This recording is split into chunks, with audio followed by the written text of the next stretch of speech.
શિવધામ તરીકે જે આખા ગુજરાતમાં ખ્યાતનામ થયું છે અત્યારે તારીખ 16/2/2024થી 22/2/2024 આ 7 દિવસનો વિશેષ કાર્યક્રમ, જેમાં આખા ભારત વર્ષમાંથી સાધુ સંતો, મહંતો, મંડલેશ્વરો અને શંકરાચાર્ય આ કાર્યક્રમમાં પધારવાના છે. સાથેને સાથે શિવ મહાપુરાણ કથાનું પણ અહીંયા આયોજન કરવામાં આવેલ છે. એના પ્રવક્તા તરીકે પૂજ્ય ગિરુબાપુ અહીંયા આપણને 7 દિવસ એ શિવ કથાનું રસપાન કરાવશે. અનેક કાર્યક્રમો આપણા કાર્યક્રમ દરમિયાન યોજવાના છે. એમાંના કેટલાક કાર્યક્રમો જેવી રીતે શિવકથા છે, સંતોનું ઉદ્બોધન છે, રાત્રિ કાર્યક્રમ, ડાયરા અને સંતવાણીના કાર્યક્રમ રાખેલા છે. બીજા પણ અન્ય કાર્યક્રમો જે સમાજ ઉપયોગી, સમાજના ઉત્થાન માટે કારણ બતાવે, બધા જ કાર્યક્રમો અહીંયા રાખવામાં આવેલ છે.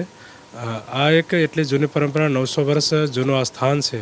900 વર્ષ જૂની આ પરંપરામાં જ્યારે આદ્ય સ્થાપક પરમ પૂજ્ય વિરમગીરીજી મહારાજ આવેલા અને એમને અહીંયા સર્વપ્રથમ આવીને સ્વયંભૂ જે જમીનની અંદર જે મૂર્તિ હતી એને પ્રાગટ્ય કરીને અને એની અહીંયા સ્થાપના કરવામાં આવી અને ત્યારથી લઈને આ પરંપરા ચાલતી આવે છે. અત્યારે અહીંયા અન્નક્ષેત્ર, ગૌશાળા, અશ્વશાળા, આ બધી જ પ્રકારની પ્રવૃત્તિઓ અહીંયા વર્તમાનમાં ત્યારથી લઈને આ સુધી ચાલી રહી છે.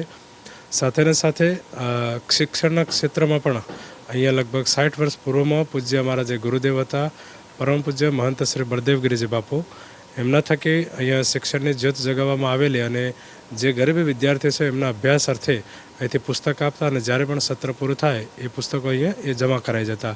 અને આ 60 વર્ષથી પૂજ્ય બાપુના નેજા હેઠળ આ કાર્ય ચાલતું હતું. બહુ જ બધા લોકો એ પુસ્તકો લઈને ખૂબ સારી પોસ્ટ ઉપર અત્યારે વર્તમાનમાં પોતાની ફરજ બજાવી રહ્યા છે.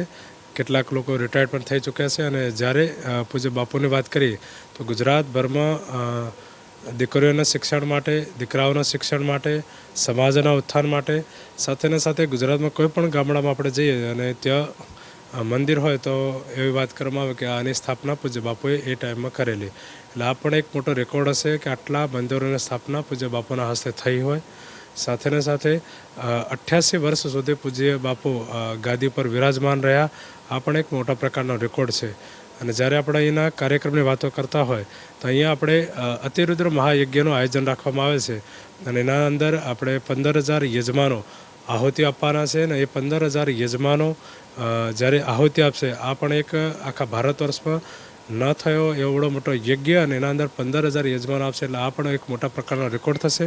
અને આપણો મુખ્ય ઉદ્દેશ્ય સનાતન ધર્મનો પ્રચાર, સનાતન સંસ્કૃતિનું રક્ષણ અને જે પણ આ યજ્ઞનું ફળ છે એ વિશ્વની શાંતિ માટે અને વિશ્વના કલ્યાણ માટે યજ્ઞ કરી રહ્યા છે. જ્યારે 1,45,000 ઘનફૂટમાં દિવ્ય બંસીપાળપુરમાં મંદિર બની ચૂક્યું છે અને એની પ્રતિષ્ઠા 22 તારીખે દેશના વડાપ્રધાન શ્રી નરેન્દ્રભાઈ મોદી સાહેબ, સાથેને સાથે ગુજરાત રાજ્યના મુખ્યમંત્રી શ્રી ભૂપેન્દ્રભાઈ પટેલ સાહેબ શ્રી, બંને મહાનુભાવો અહીંયા ઉપસ્થિત રહેવાના છે. અને ગુજરાતભરમાંથી સંતો મંતો પણ આ કાર્યક્રમમાં ઉપસ્થિત રહેવાના છે. લાખોની મેદનીમાં અમારા જે સેવકગણ છે એ પણ આ 7 દિવસો અવારનવાર રોજ આવવાના છે. અને જે 7મા દિવસની આપણે ગણતરી કરીએ તો લગભગ લાખોની સંખ્યામાં અહીંયા લોકો આવવાના છે. અને બધા જ પ્રકારની વ્યવસ્થા, જમવાથી લઈને રહેવાની બધા જ પ્રકારની વ્યવસ્થા આ વાળનાથ નગરમાં બધા માટે આપણે કરવામાં આવેલ છે. અને બધા લોકોને આહવાન છે, આ કાર્યક્રમ આપ પધારો. સનાતન ધર્મનો, સનાતન સંસ્કૃતિનો આ કાર્યક્રમ છે. આપ સર્વ પધારો અને ધર્મ વિશે જે આપણા જીવનમાં ઉતરવા જેવી વાતો છે, બધી જ પ્રકારની વાતો આપને અહીંયાથી મળી રહેશે.